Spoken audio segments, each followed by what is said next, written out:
dapat berguna bagi kita semua. Thank you. Materi pertama akan dijelaskan oleh saya. Di sini saya ingin menjelaskan dari definisi pasar keuangan. Jadi pasar keuangan itu merupakan tempat bertemunya penjual dan pembeli. Dan instrumen pasar keuangan itu meliputi saham, obligasi, valuta asing, dan derivatif.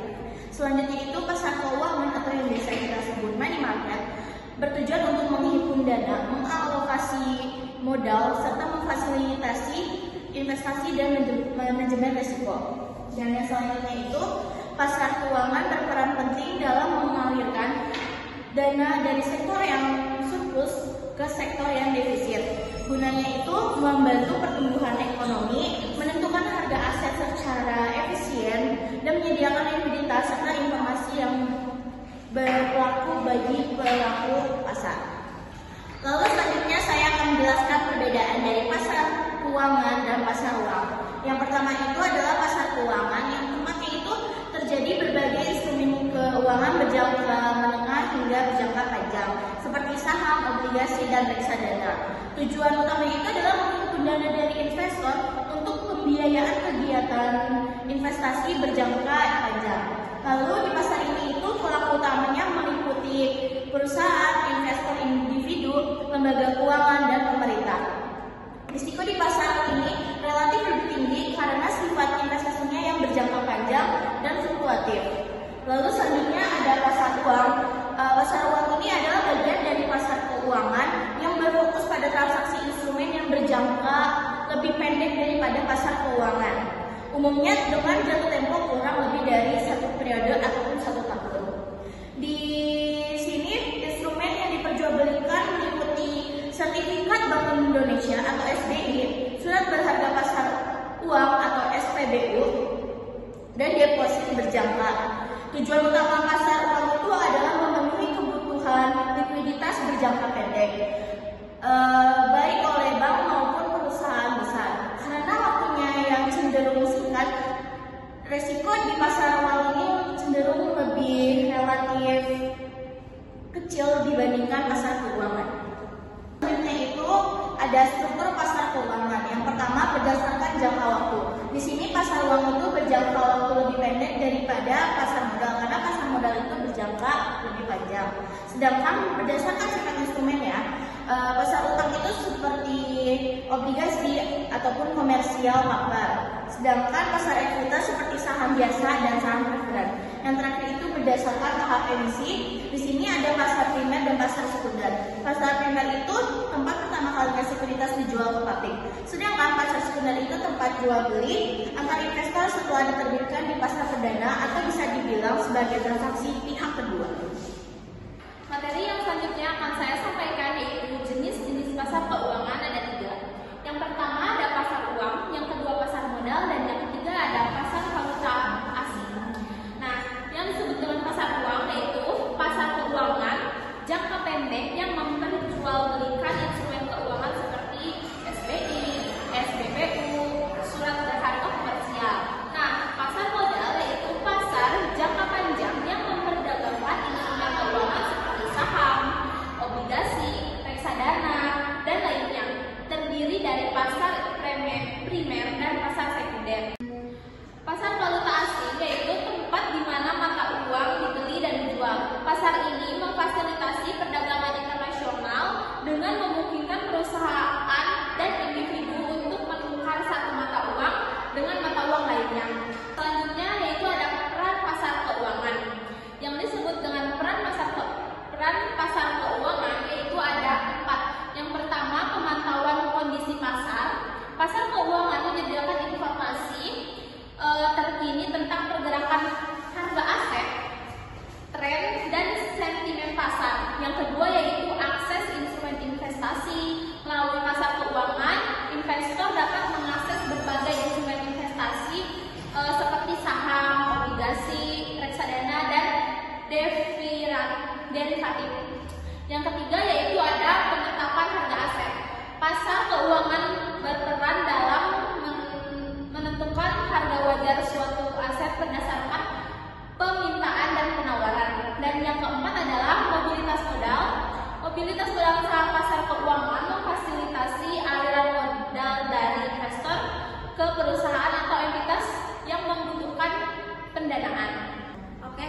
materi selanjutnya akan dibacakan oleh saya sendiri. Nah, di sini ada ciri-ciri dari pasar uang. Yang pertama itu ada pemenuhan jangka pendek. Yang kedua, mekanisme pasar uang ini ditekankan untuk mempertemukan pihak yang mempunyai kelebihan dana dan yang membutuhkan dolar dana. Dan yang ketiga itu ada tidak terikat pada tempat tertentu seperti pasar modal. Dan yang terakhir ada pelaku pasar uang. Nah, di sini pelaku pasar uang itu ada bank, ada yayasan, dana pensiun, perusahaan asuransi, lalu ada lembaga pemerintahan. Oke, selanjutnya di sini ada fungsi dari pasar keuangan.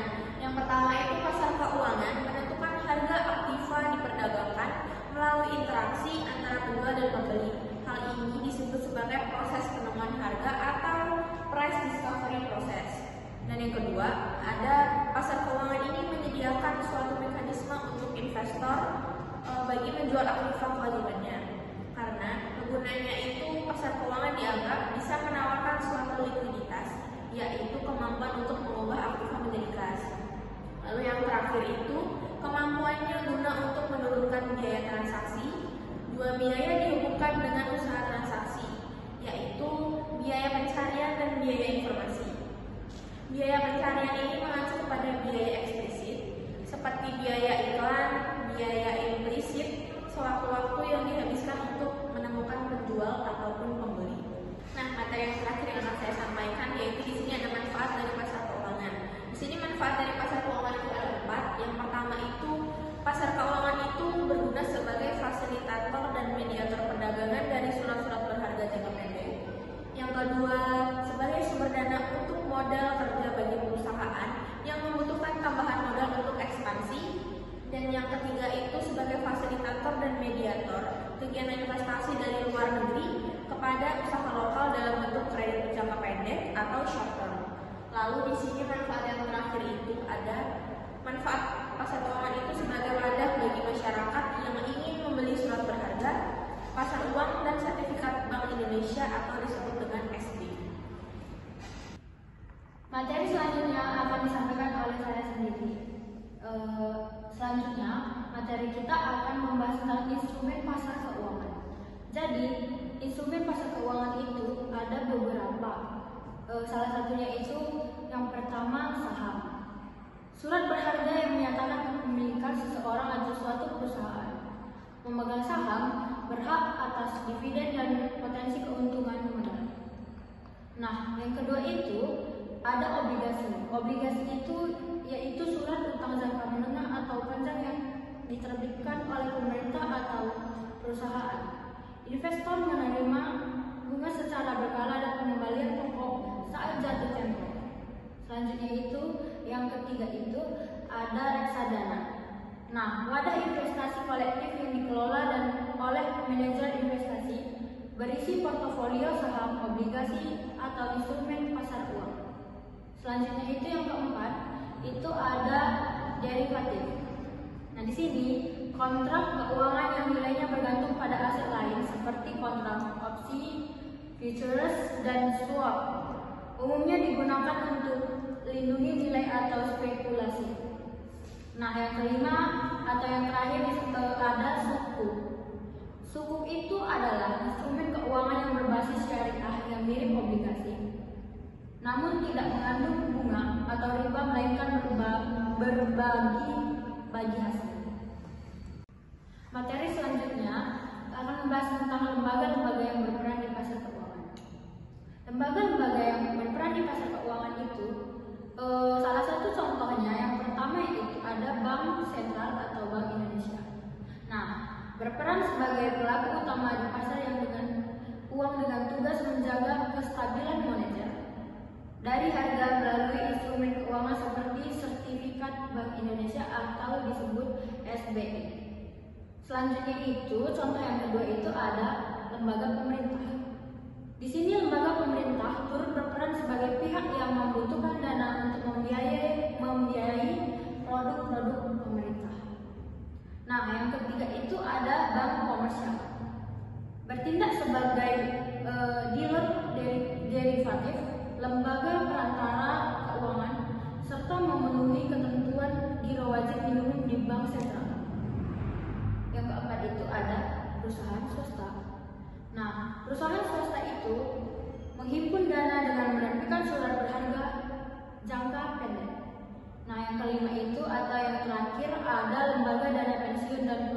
asuransi. Di sini, lembaga dana pensiun dan perusahaan asuransi menanamkan dana atau investasi di pasar uang untuk pengelolaan aset mereka. Oke guys, di sini selanjutnya ada materi tentang regulasi pasar keuangan. Nah, regulasi pasar keuangan ini adalah komponen yang penting dalam menjaga stabilitas dan integritas sistem keuangan. Lalu, regulasi dan pengawasan pasar keuangan juga merupakan aspek krusial dalam menjaga keadilan, transparansi, dan stabilitas sistem keuangan. Legislasi ini juga dirancang untuk melindungi kepentingan investor, mencegah praktek-praktek yang merugikan, lalu memastikan bahwa pasar berfungsi dengan efisien dan transparan. Lalu di sini ada jenis-jenisnya ya. Yang pertama ada regulasi ketat pasar keuangan. Nah, regulasi pasar ketat keuangan di Indonesia ini diatur dalam berbagai peraturan dan undang-undang yang ketat untuk menjaga kestabilitasan dan integritas sistem keuangan. Lalu yang kedua ada pengawasan aktif dan otoritas jasa keuangan atau OJK. Nah, sebagai badan pengawas ini melakukan pengawasan aktif terhadap kegiatan di pasar keuangan untuk mencegah penyalahgunaan dan penjagaan kepentingan publik. Yang terakhir ada transparansi semua pelaku di pasar keuangan ini. Diwajibkan untuk menyampaikan informasi secara transparan ya kepada pihak publik untuk meningkatkan kepercayaan dan akuntabilitas. Lalu selanjutnya di sini ada tantangan pasar keuangan di Indonesia ya. Di sini ada banyak banget gitu.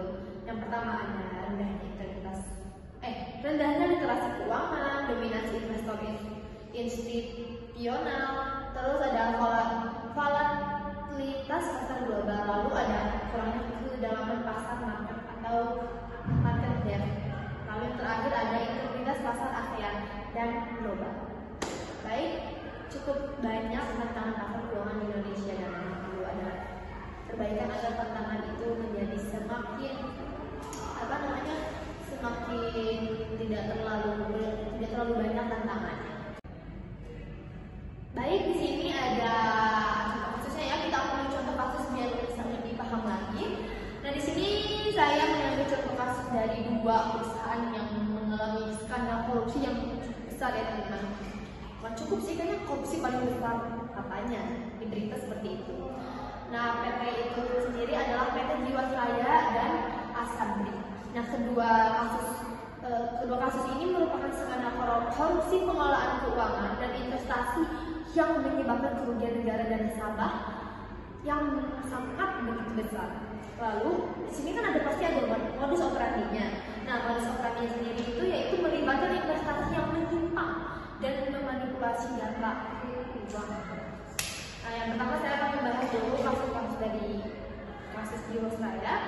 Nah, bahwasanya kasus Jiwasraya ini kasusnya itu mereka defisit dan gagal bayar. Jadi mereka defisit kepada nasabah dan gagal bayar kepada nasabah, sehingga itu menyebabkan kerugian para nasabah ya. Lalu kerugian negara yang diakibatkan oleh kasus Jiwasraya ini mencapai 16,81 triliun rupiah. Cukup sedang lah. Lalu keterlibatan tersangkanya di sini ada Beni Cokro Saputro, dia kayak bisa disebut yang terosnya gitu ya. Nah, selanjutnya di sini saya membahas kasus Al-Sabri. Nah, kalau kasus Al-Sabri ini yaitu penyimpangan pengelolaan dana. Jadi kayak mereka tuh menyimpang pengelolaan dana, jadi kayak nasabah juga mengalami kerugian dari apa yang mereka lakukan. Lalu kerugian negara yang PT kasus Al-Sabri ini rugikan untuk negara yaitu ada 22,78 triliun. Fantastis ya teman-teman. Lalu pihak yang terlibat juga di sini ada direktur utama, direktur investasi, direktur keuangan dan kadin investasi Al-Sabri bersepakat dengan pihak lain di luar untuk membeli atau menukar saham. Parah sih ya, parah ini parah banget. Semua pihak-pihak di atas mereka ikut terlibat karena emang berniat aja kan. Lalu di sini juga ada keterlibatan tersangka juga dari si Beni Cokro Saputro. Nah, dia juga terlibat dari dua kasus ini, dari Jiwasraya sama Asabri. Ya, dia nggak ada kapoknya dari kasus Jiwasraya, dia mengulangi lagi kejahatan yang dia lakukan terhadap Jiwasraya.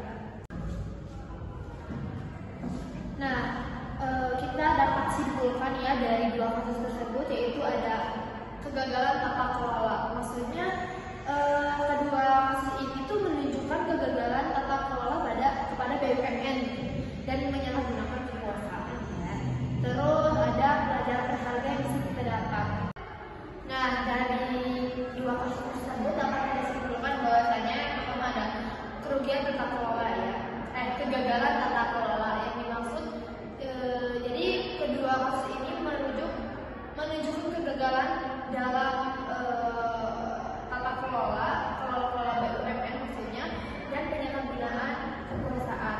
Lalu ada pelajaran berharga dari itu kayak lebih BUMN sendiri dari kasus ini harusnya menjadi pelajaran bagi untuk mereformasi BUMN dan mencegah kejadian itu terjadi. Lalu ada yang ketiga yaitu tanggung jawab pemerintah ya. Jadi kayak pemerintah harus menjamin pengembalian dana nasabah, terus dan memastikan pelaku korupsi juga bertanggung jawab mendapatkan hukuman yang setara atas kerugian yang dia berikan kepada negara dan negara. Lalu yang terakhir penegakan hukum. Nah, penegakan hukum yang tegas dan transparan penting untuk menciptakan kepercayaan publik terhadap BUMN. Jadi penegakan hukum itu harus adil ya teman-teman. Jadi kayak biar nasabah juga merasa adil karena si pelaku kan udah merugikan para nasabah dan negara, jadi mereka juga harus diadili seadil-adil. Sekian penyampaian materi dari kelompok kami. Kurang lebihnya mohon maaf. Semoga berguna bagi kita semua. Bila terdapat kesalahan dalam penyampaian materi, kami mohon untuk membukakan pintu maaf. And I wanna say thank you.